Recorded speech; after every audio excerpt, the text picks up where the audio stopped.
Todos el día del Señor, día que tenemos que venir porque es el día del Señor, así que nos juntamos con los chinos, los hermanos chinos, los árabes, nos juntamos con los paraguayos, nos juntamos con los norteamericanos, con los alemanes, todos están reunidos hoy día domingo. Algunos ya se reunieron, porque algunos llevan 5 horas de diferencia, otros nos llevan más, otros se reunieron tarde, ¿sí? Los hermanos del pastor Omar se van a reunir tarde, pero todos nos encontramos en el día del Señor. Dale un aplauso al Señor. Ahí está. Todos nos encontramos en el día del Señor. Bueno, ¿cómo se titula el mensaje? Sin cortes de luz. Sin cortes de luz. Siempre cuando hace calor, dijeron acá en Buenos Aires o en Argentina, solemos tener cortes de luz. En Cava ni hablar, porque viste mucho el consumo en Cava y levanta más la temperatura que en otros lugares por las obvias razones de que todo cemento y todo vehículos, así que todo es un horno. Si acá en Solano tenemos esta temperatura, debe haber 2 más grados, más allá, en el centro de la ciudad.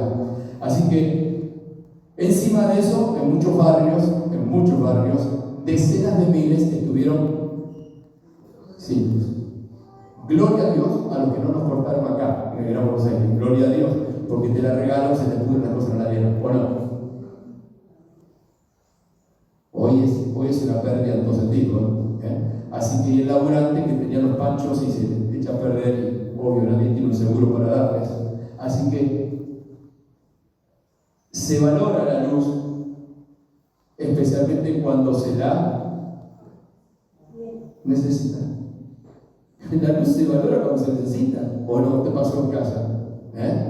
Necesito la luz y me la cortaron.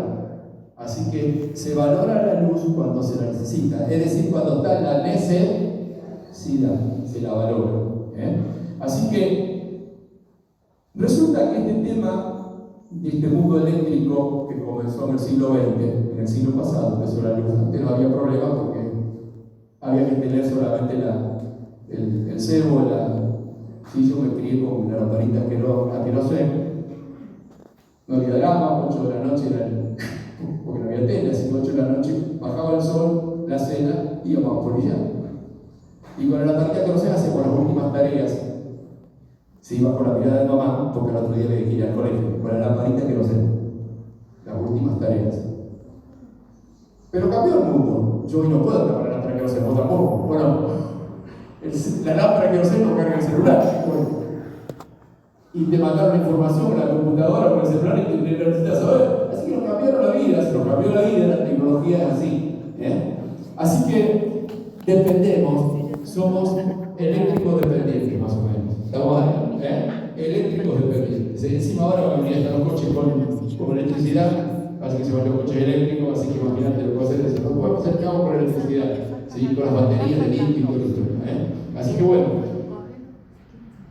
Siempre en la historia de la humanidad entra en círculos, y a una solución se la dio mal, y eso fue siempre, ¿sí? Siempre la comodidad perjudica otras cosas, etcétera, etcétera. Andamos más rápido, nos morimos más rápido, y toda la historia.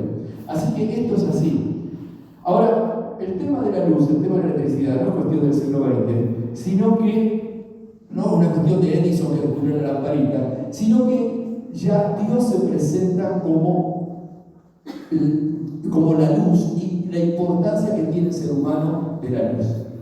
La luz es clave, al punto tal que lo primero que toma visibilidad de la creación es la luz. Dijo Dios sea la luz, ahora Él era la luz, ¿sí? Pero cuando Él comienza a crear, Él lo ilumina todo. No se refiere necesariamente a la galaxia nuestra ni al sistema solar nuestro, No se refiere solamente a eso, es una proclamación universal, ¿sí? Sea Él la luz, ¿sí?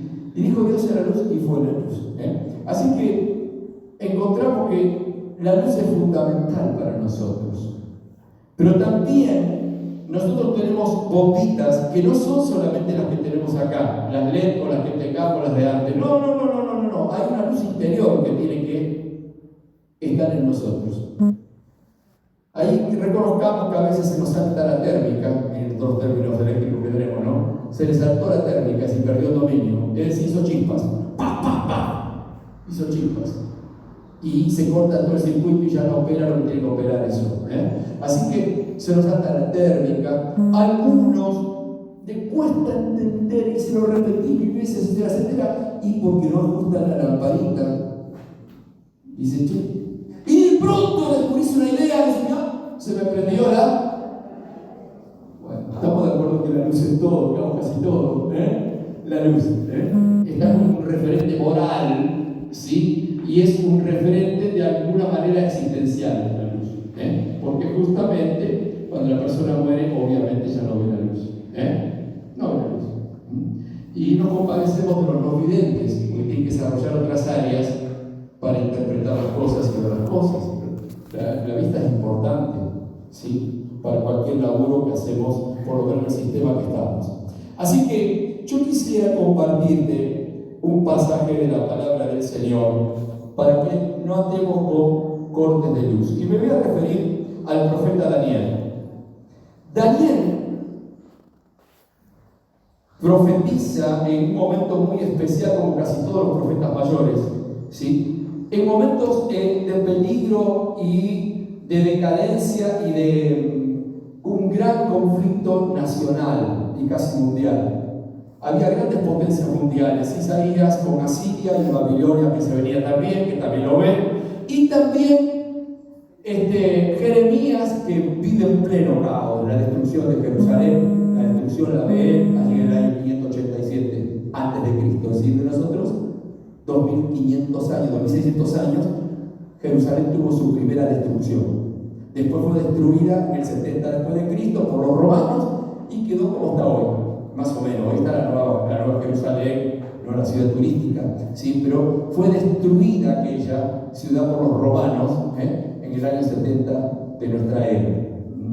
Así que en estos conflictos Dios levantó a estos profetas, Isaías, Jeremías, Ezequiel y Daniel. Llamados profetas mayores, no solamente por su importancia, que yo se la daría también, ¿sí? Porque actuaron y ministraron en un tiempo muy universal del mundo, no algo local solamente, ¿sí? Sino algo muy universal de todos ellos. Pero le dicen profetas mayores porque tienen mayor volumen. Los libros son más grandes, más gordos. Los judíos, cuando organizaron las escrituras, las organizaron de esa manera. Y Daniel, en esa caída de Babilonia, después de Jeremías, Daniel, cae Jerusalén, destruida por los romanos, murieron cientos de miles de personas, y hubo 3 destinos. Hubo 3 deportaciones en diferentes momentos, separadas por muy breves años, ¿sí? A Babilonia, lo que hoy es el país de Irán. 1000 y pico de kilómetros de Jerusalén fueron llevados, los jóvenes especialmente, con cadenas. En la primera deportación, Nabucodonosor, que era el emperador de Babilonia, que dominaba el mundo de la época, lleva a los bochos, lleva a los jóvenes inteligentes. Entre ellos va Daniel, que después va a ir como asesor del poder ejecutivo allí en Babilonia, de los funcionarios políticos. Se llevaron los tipos que más inteligentes, los científicos, digamos, se llevaron los científicos, la primera deportación, especialmente. ¿Sí? Luego hubo otra y finalmente a lo último llevaron lo que quedaba de esclavos, toda la juventud, los viejos quedaron ahí, segundo destino quedaron en Jerusalén, y otros que vieron el asunto como era, rajaron a Egipto y emigraron a Egipto, se escaparon, vieron la batalla, fueron unos pocos, pero había. Daniel es los jóvenes que van a Babilonia, que la van a pasar mejor porque son los científicos, la gente más ilustrada en el sentido cultural. Y Daniel allí tiene un testimonio tremendo porque él no negocia su fe. Él tiene que sufrir por su fe y es metido en un foso de los leones, ¿se acuerdan? Por no adorar una estatua de Nabucodonosor que se había endiosado, tipo. Y entonces lo metieron allí, en el foso de los leones. Y Dios lo guardó, estaban los leones jugando. Cuando va a la mañana, ve al pozo, el rey lo ve ahí jugando con los leones, prácticamente como con gatitos. No sé si lo estaban lamiendo, vieron cómo hacen los gatos. No sé si lo acariciaron, pero los leones silenciosos. El poder de Dios estaba sobre Daniel, intocable. Lo mismo pasó con algunos amigos de él, como Sadrach, Mesach y Abednego, que los tiraron a horno de fuego, también por su fe. Pagaron el costo de las coyunturas que vivieron. En tu coyuntura, Dios te va a exigir que pague los costos. ¿Sí? Pero Dios se va a manifestar, no te va a dejar solo. Daniel es este profeta, que en este contexto aún ocupado de las cosas del Estado, le adelanta la política mundial, se le va a ocurrir esto, esto y esto. Y le adelanta los tiempos que va a ir a vivir Babilonia, le adelanta todo al tipo. Lo mismo hizo José en los tiempos de Jacob, cuando el faraón le dio los consejos por los sueños, ¿se acuerdan? Y se fue a Egipto y se transformó en una potencia en ese momento económica. Así que qué importante es entender que donde Dios coloca a los hijos de Dios, Dios tiene propósitos. Daniel tuvo propósitos. Y no solamente le reveló a los funcionarios de esa época, al emperador, lo que iba a suceder en la política mundial, sino que le revela para que se lo transmita a la iglesia, a nosotros hoy, los tiempos finales.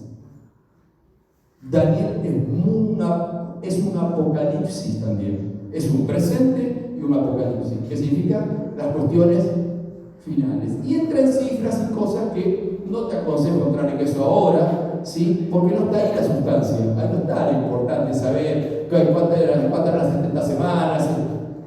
Olvídate de eso, ¿sí? Lo que Dios te pide es que conozcas a ese Dios fiel. Amén. Que viva la vida de Daniel. Y después, si Dios te tiene que revelar algo, Dios te lo va a revelar. Así que Daniel, justamente en esto de revelar, y en esto que tenés que saber vos y que tengo que saber yo, y cualquier creyente en cualquier parte del mundo y en cualquier época, le dice lo siguiente en el capítulo 12, cuando está terminando el libro de Daniel. Espero que hayan aprovechado todo el comentario, el anexo que hice, para que podamos valorar el libro de Daniel, a qué se refiere. Entonces, en Daniel 12, que es el último capítulo de Daniel, en el versículo 3, va a decir lo siguiente. Míralo bien, como cuando miras un helado que te querés comer, ¿viste? Lo miras bien ahí. Los entendidos, acordate que el lema de toda la redimensión de vida, lo que Dios nos hizo sentir, fue que justamente que el hombre sabio discierne los tiempos. Los entendidos en el 2025, en este contexto que vivimos en el mundo y en Argentina, resplandecerán como el resplandor del firmamento. Esta es una palabra que llamamos las palabras de proyección, las palabras proféticas que se aplican a cualquier situación y a cualquier época, a cualquier parte de la historia. Porque lo dicen los entendidos. Es decir, que no es solamente a los que estaban ahí en ese momento, en el 587 o en el 500 a.C. Los entendidos resplandecerán como el resplandor del firmamento, y los que enseñan la justicia a la multitud, aquí en Argentina en el 2025, como las estrellas a perpetua eternidad. Es un código. Esto es un código para aprender a vivir, para lo que llamamos en términos humanos éxito. Si vos querés saber, entre toda la diversidad de concepciones e interpretaciones de la palabra éxito, esta es la de Dios. Estés viviendo en el tiempo de Irigoyen, de Perón o de Colón, o en el tiempo de Milei, se está esperando que, o en los tiempos de Trump, los entendidos van a resplandecer como el resplandor del firmamento, y los que enseñan, sea el día viernes, el martes o cuando sea, y los que enseñan la escuelita bíblica, y los que enseñan la justicia a la multitud, a cuanto más gente puedas, como las estrellas a perpetua eternidad. Vamos a ver un poquitito esto, ¿sí? Y vamos a ir a la primera placa que tenemos,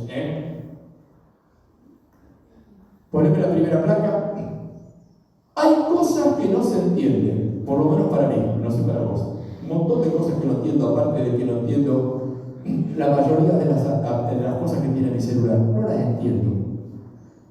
Pero sé un por otro, lo que no entiendo, las cosas que pasan. Lo que pasa en la sociedad, en la gente, las decisiones que toma la gente. ¿Qué onda?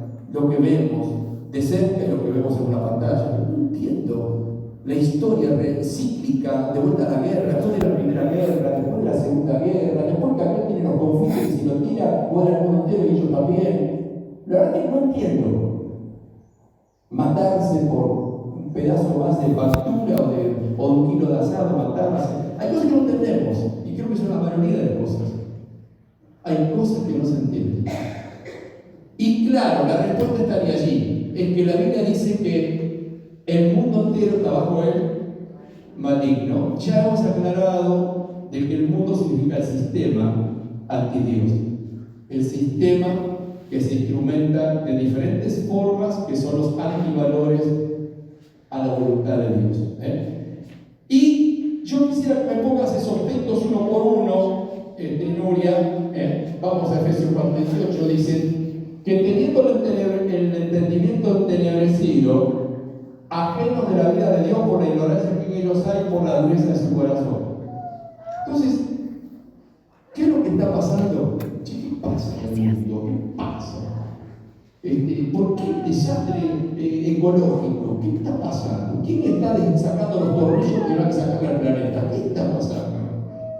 ¿Quién se está engordando con estas barbaridades que ocurren? Que se enfurecen los ríos, las tormentas. ¿Qué pasa? ¿Qué onda? Bueno, es que está el entendimiento entenebrecido por la dureza del corazón. ¿Por qué la guerra?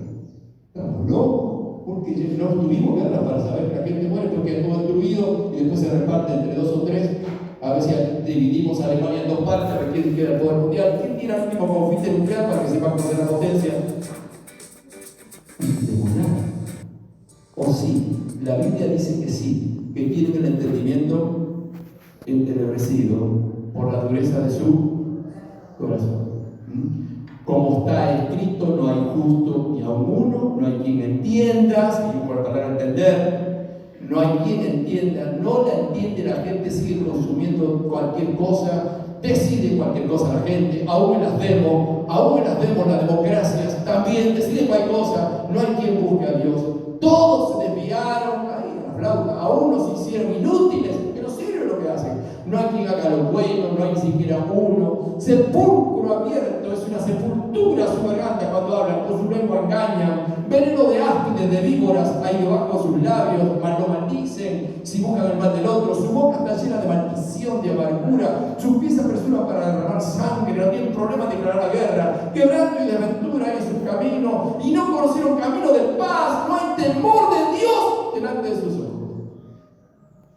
Está ocupado, ¿o no? Agarró la lapicera y le decía al escribiente, le decía, se largó Pablo, inspirado por el Espíritu Santo. Romanos 3, ahí tenemos justamente la cita bíblica, del 10 al 18 tenemos toda esa descripción del mundo en cualquier época. Antes no fuimos mejores, éramos diferentes. Antes no es que no éramos malos diferentes. La maldad no está en el corazón del hombre. Lo que pasa es que ahora el poder de destrucción se manifiesta de otra manera, de otra forma, ¿sí? Pero es tan malo como antes se mataba a degüello, cuerpo a cuerpo. Me quemaba mi cuerpo y ¡guau! Lo mataba. Ahora ni lo ve, le tiran un dron y listo, chao. Es un botón, nada más un botón. Así que, qué importante es entender de que para que podamos tener esta comprensión, ¿sí? Entender de que el mundo entero está así. Y estamos hablando de esto que describe Pablo hace 2000 años atrás. Ahora, Dios ha levantado entendidos siempre, en todas las épocas, aunque fueron los locos como Jeremías, que terminan en una cárcel, un loco que predica algo y anuncia algo que nadie lo cree, nadie lo compra, pero él sí compra una heredad. Él compra con lo que para el mundo es una causa perdida, compra Nató, una herencia que está ocupada por los ejércitos de ocupación babilónica. El enviado del Tiro, Flor de Atorrante, está buscando un gil para venderle. Y si ya está el ejército babilonio, no querés comprar, te hago una oferta, lo pagas en cuotas. Y Dios le dice a Jeremías, yo pienso que tiene un conflicto que yo, que está en el ejército babilonio, y Dios le dice, compra la heredad. Entonces, en un contexto adverso, David compra, que nos dijo el Señor, ¿se acuerdan? En un contexto adverso yo sigo creyendo, yo seguiré trabajando, yo seguiré esperando, porque aún se plantarán viñas, etcétera, etcétera. Así que qué importante es entender que Dios siempre ha levantado entendidos, siempre. En cualquier contexto Dios nunca quitó que haya alguien de su parte que lo entienda, ¿sí? Que pueda tomar estas lecturas. Ahora, ¿quiénes son estos entendidos? ¿Qué es de lo que se trata el corazón del mensaje? ¿Quiénes son? Vamos a ver, lo primero. Son los que oyen y reciben la palabra. No se puede entender si no me lo explicas, sería más obvio. Se levantó Pedro, hizo una explosión, como un trueno muy grande en Jerusalén. Fiesta de todos los años. Siglos que vienen festejando Pentecostés. Pero ese día, ¿qué pasó? Algo explotó. Tiene que haber un Pentecostés en tu vida en que la gente que te rodea sepa que este no es una temporada más. Que en tu vida algo ocurrió, tiene que haber una explosión. Y eso ocurre y se levanta Pedro y comienza a hablar. Esto que ustedes ven. Y empieza a sacar los archivos. Lo dijo Joel hace 700 años y lo levanta. ¿Ven, Joel? Esto. Y de esta manera. En mucho tiempo, Decí conmigo, pero Dios cumple. Él dijo que va a venir y va a venir. Dijo que lo esperemos. Así que Dios cumple. Así que Pedro habla y ese día 3.000, de todos los que oyen, 3.000 oyen y reciben. Así que son los que oyen y reciben la palabra. Ahora bien, justamente ese es el camino del Evangelio, porque la fe viene por oír y oír la palabra de Dios. Hay que oírla. Ahora bien, no alcanza con oírla. La palabra puede ser de salvación o de juicio. En términos jurídicos, yo no soy un abogado, ni mucho menos, pero lo menos que sé es que se le agrava la situación con una persona que sabe lo que tiene que hacer. Y al incapaz, que se considera incapaz porque no sabía o no estaba en sus facultades, cambia la mano. Es otro parámetro que lo mide. Pero el que sabía, en una función pública, sabía, en lo que sea, lo que fuera, usted sabía. O sea que oír te coloca también en materia de juicio. Te coloca en materia de juicio. Mi vieja me decía, creo que a vos también te lo habrán dicho, quizás. ¿No te lo dije? ¿Qué te dije? Y se levanta la voz de mamá. ¿Por qué? Porque ya lo dijo. Así que el oír nos califica para la fe, pero también nos puede calificar para el juicio. Y si no, mira lo que dice la palabra del Señor allí en Hebreo, porque la palabra de Dios es viva y eficaz y más cortante que toda espada de dos filos, y penetra hasta partir el alma y el espíritu y la coyuntura, dice, y los tuerce dicen los pensamientos y las intenciones del corazón. Así que cuando recibimos la palabra, trabaja en nosotros de una manera profunda en nosotros y nos hace responsables delante del Señor. Poneme Hebreos 4:2, Nuria.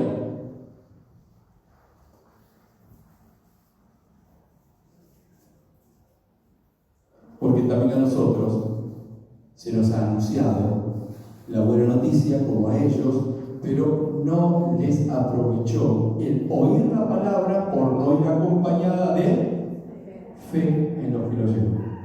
Mucha gente oye, si no es que no escucha. Pero obviamente que cuando no hacemos lo que el Señor dice, es obvio que el Señor nos va a decir, ¿qué te dije? ¿Qué te dije? Así que no alcanza solamente con oír. Marcos 4:12, ¿qué es lo que dice allí? Bienaventurado el varón.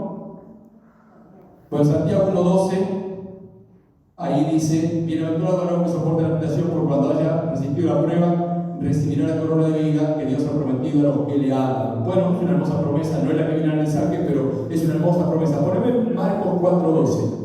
Es una palabra, porque dice, para que viendo vean y no perciban, y oyendo oigan y no entiendan, para que no se convierten y les sean perdonados los pecados. Digamos a esta altura del partido, si analizamos bien, con buenos lentes, el pasaje, y un chique, mi gusto Dios, le hace oír y va a ser para juicio. Bueno, pero también te hace oír para confirmarte a vos, porque algunos serán para salvación y otros para perdición. ¿Sí? El libre albedrío de cada uno es la respuesta al Señor y la confirmación de lo que Dios eligió. Así que, por eso, la palabra del Señor viene también justamente ni más ni menos como un parámetro de razón de la condenación. Yo te lo dije. Así que, qué importante es entender que el oír justamente tiene que ver justamente con el hecho de que tenemos que recibir la palabra, tenerla en el corazón.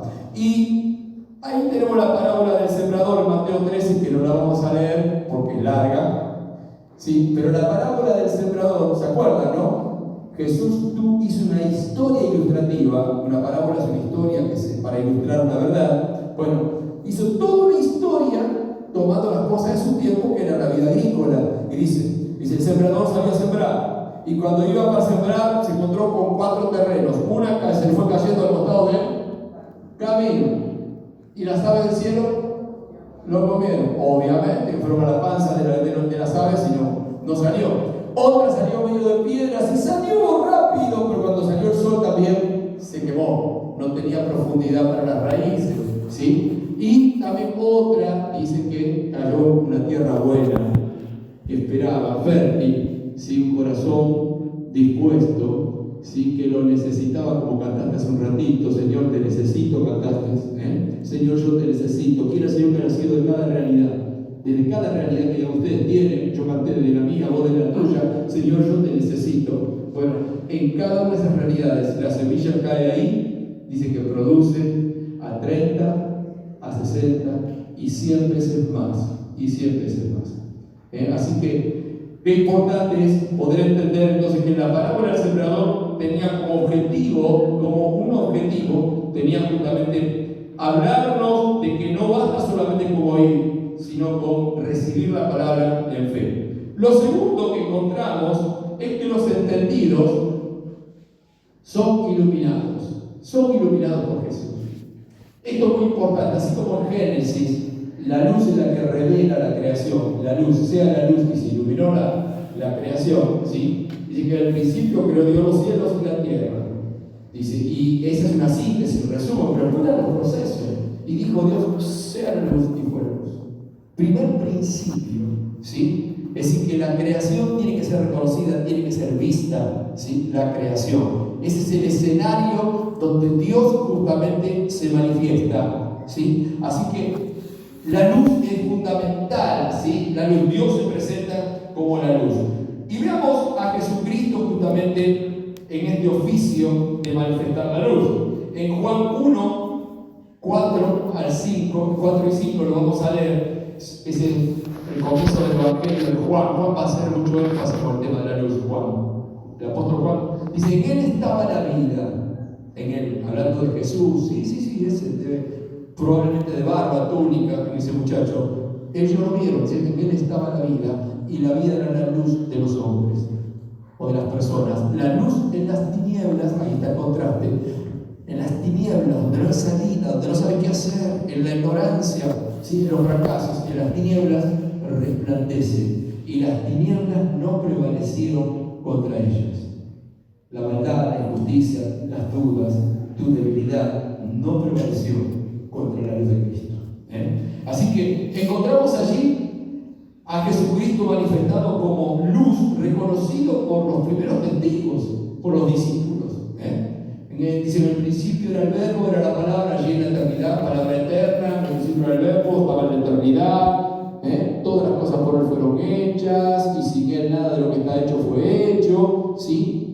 Y dice que en él era la luz, Otra vez Jesús les está diciendo, yo soy la luz del mundo. El que me sigue no andará en tinieblas, sino que tendrá la luz de la vida.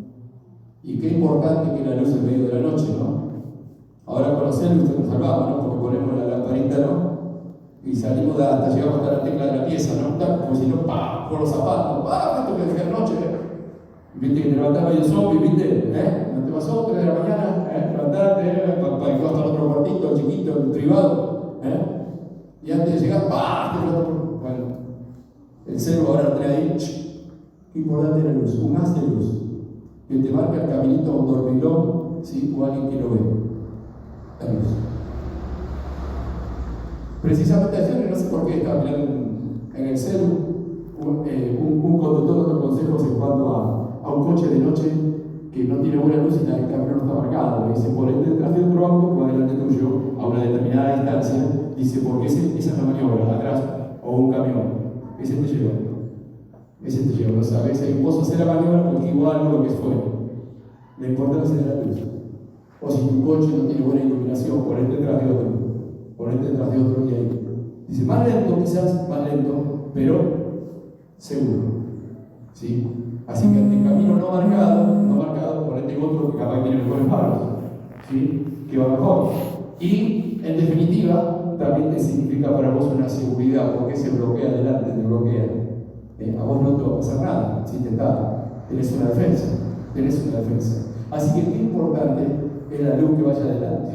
¿Sí? Jesús lo aclaró, ahora no se pone la luz debajo de la repisa, del mueble, no sé lo que los gallegos dicen, los españoles dicen la luz, creo que un mueble es, debajo de la luz, sino que lo pone arriba para que ilumine a todos, para que ilumine toda la casa. Así que allí se presenta el Señor diciendo, porque en otro tiempo ustedes eran tinieblas, mas ahora son luz en el Señor. Mirá qué interesante la preposición en. Sos luz en el Señor. Si no sos luz, yo no soy luz, sino estoy en el Señor. Voy a estar en mí. Andad como hijos de luz, porque el fruto del Espíritu es en toda bondad, justicia, verdad, comprobando lo que es agradable al Señor, comprobando ese camino ya marcado. No participen de las obras infructuosas de las tinieblas, sino más bien repréndanlas, porque vergonzosos aún hablar de lo que ellos hacen en secreto. Así que acá tenemos este pasaje, dice, mas todas las cosas cuando son puestas en evidencia por la luz son hechas manifiestas, porque la luz es lo que manifiesta todo, por lo cual dice, despiértate tú que duermes y levántate de los muertos y te alumbrará Cristo. Mirad pues con diligencia, con responsabilidad como andéis, no como necios sino como sabios, aprovechando bien el tiempo, entendido los tiempos, porque los días son malos. Hace 2000 años, imagínate ahora. Por tanto, no sean insensatos, sino de vuelta, entendido de vuelta, de cuál sea la voluntad del Señor. Clarito, ¿sí? Son esos pasajes que no necesitan predicarse, solamente leerse. Así que en este aspecto encontramos de que tenemos que ser iluminados por el Señor. No sé si me pusiste, Nuria, Efesios 5, sí es este, ¿no? Efesios 5, 8 al 17, a ver. 5, 8. Ahí encontramos también, ¿sí? En este pasaje que coloca Pablo, ¿sí? En otro tiempo eran tinieblas, en otro tiempo, cuidado, porque andamos con nuestros propios criterios, en otro tiempo eran tinieblas, mas ahora son hijos de luz en el Señor y anden como hijos de luz. Es tremenda el desafío que nos coloca delante. Sabemos que estamos en medio de un contexto de tinieblas, todos los días y todo el día. Vamos a ir al pasaje de Habacuc, capítulo 3, versículo 4. Dice, y el resplandor fue como la luz. Este lo saben, Bueno, el corito lo sabe, ¿no? ¿Cómo ayudan los coros para incorporar los textos bíblicos? Y el resplandor fue como la luz. Eso lo cantamos, no podemos hacer ahora. Vamos. Dice, y el resplandor fue como la luz. Rayos brillantes salían de su mano y allí estaba escondido su poder. Esta es una revelación. Habacuc está allí, adorando a Dios, y ve esto. Ve que el resplandor de Dios es como una luz y salen rayos de su mano. Lo mismo le pasa a Juan en Apocalipsis. Juan lo ve iluminado a Jesús, Juan, y también cae como muerto, cae frente a la luz de Cristo. Cae, lo mismo le pasa. Otro que cayó frente a la luz, que cae el yo, la realidad humana cae, es Pablo, camino de Damasco. ¿Se acuerdan? Lo rodea un resplandor y le empieza a ver la luz. La luz le empieza a hablar, el resplandor, candescente así, brillante, y le empieza a hablar. Pablo, levantate, se te va a decir lo que vas a hacer. Está iluminado. Se entregó, vos sabés cómo se entregó Pablo, ¿o no? Se derritió Pablo allí al punto tal que quedó ciego por unos días. Bueno, vamos a cantar esta canción que es el texto este.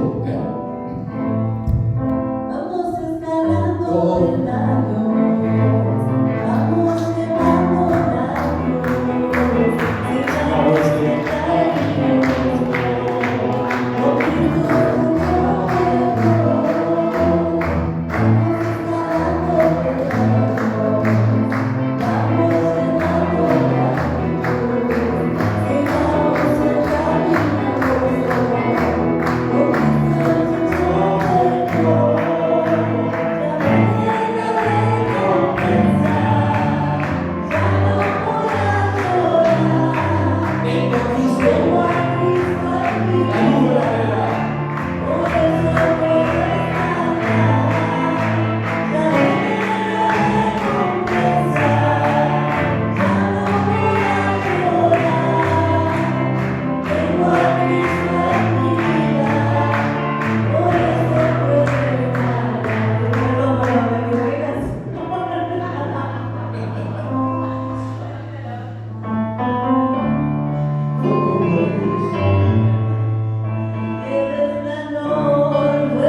llegamos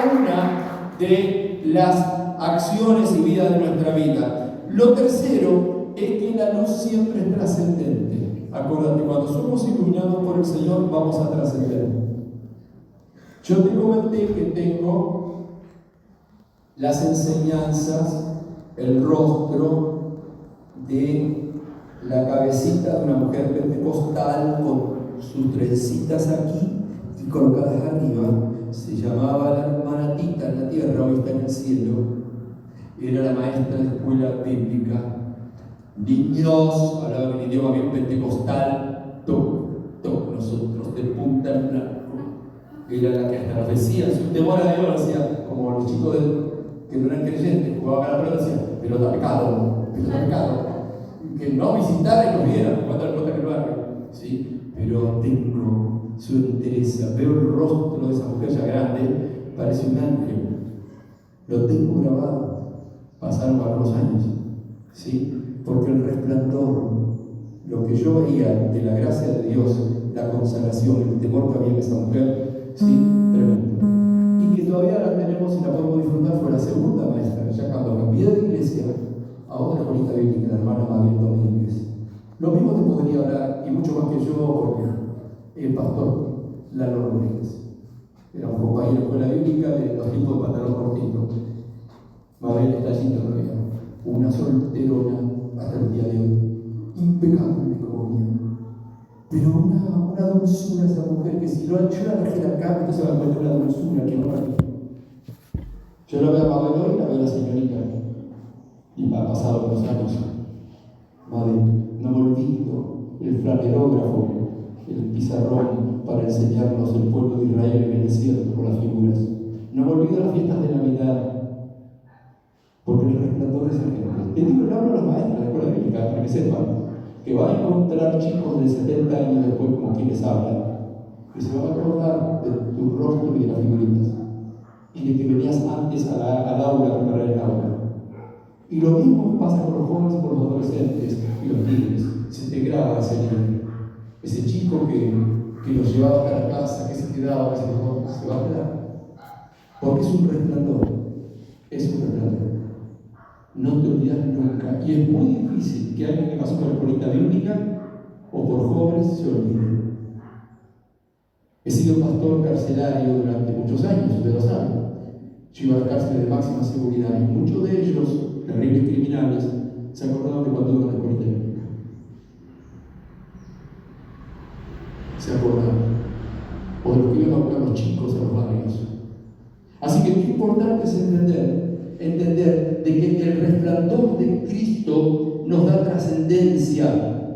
Abraham soñó con esto, y vos tenés que soñar con esto, con los niños con la bíblica. Vos tenés que soñar que cuando dirigís el canto, los hermanos, así cuando yo iba a la iglesia, esa hermana dirigía el canto, sentía la presencia del Señor. Yo sentía la presencia del Señor. Cuando yo veía a su mujer que entraba acá a la puerta y me decía bienvenido, Dios te bendiga, ¿cómo estás? Me preparaba un vasito para mí, para que venía conmigo. Ese abrazo, el primer beso, fue una semana difícil. ¿Sabes lo que vale eso? ¿Que supieras lo que vale eso? ¿Tenés idea? Es impresionante porque es la primera cara de la iglesia, pero tengo más para decirte, la primera cara de Jesús que recibe. Es la primera cara. Es el gesto, como decía hoy el devocional, ¿se acuerdan? Es el gesto, es la pregunta afectuosa. No es un granadero en la Casa Rosada que está allí, firme, ¿no? O sea, que abre su corazón y me da un abrazo, bienvenido. Vale muchísimo. Te valoraron en casa, quizás no te dieron ese valor. Así que importante es entender que el resplandor te da trascendencia. La luz de Cristo cuando te alumbra a vos, ¿sí? Siempre le pregunto a los de adoración acá, ¿cómo están? ¿Tienen algo?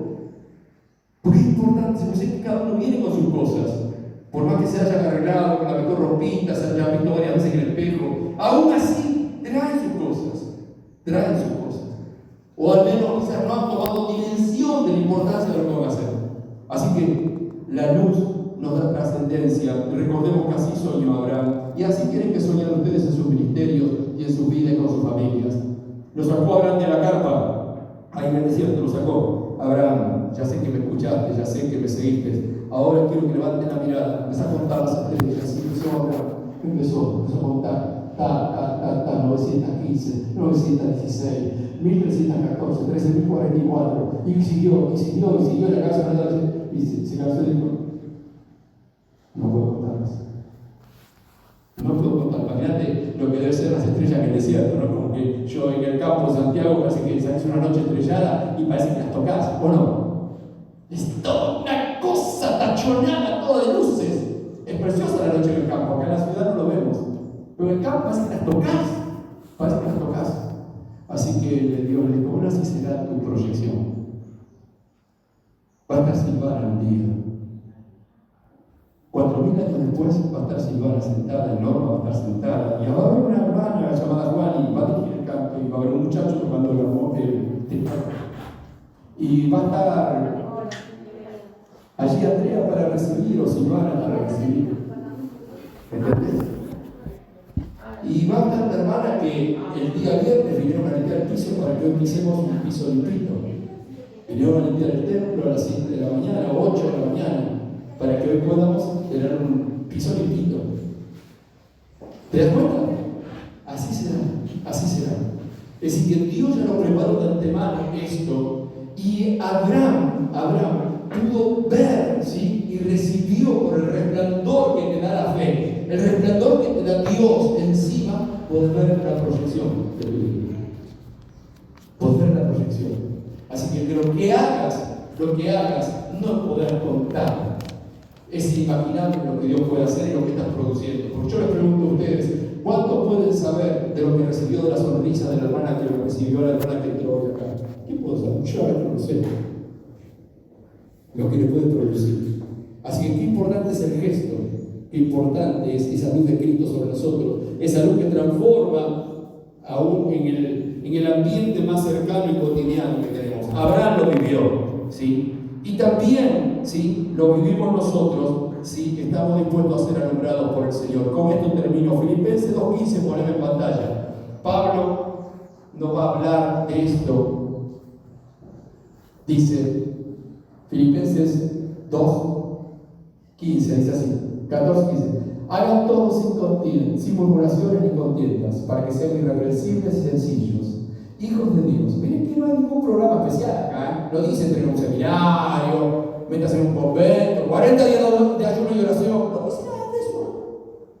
Cortito y al pie como hacemos en el fútbol, ¿eh? Cortito, mirá, hagan todo sin murmuraciones y contiendas, para que sean irreprensibles y sencillos, hijos de Dios, sin mancha, en medio de una generación oscura, maligna, donde hay cortes de luz, permanentes y perversas, en medio de la cual, ¿qué dicen? Ustedes resplandecen con ese gesto, con esa palabra, con ese silencio, como decía hoy el mensaje, a veces que hace silencio, callarse la boca, ¿sí? Resplandecen como luminares en el mundo. Así que quiero finalizar con esta palabra que el Espíritu Santo le da a Daniel. Ponte de pie, por favor.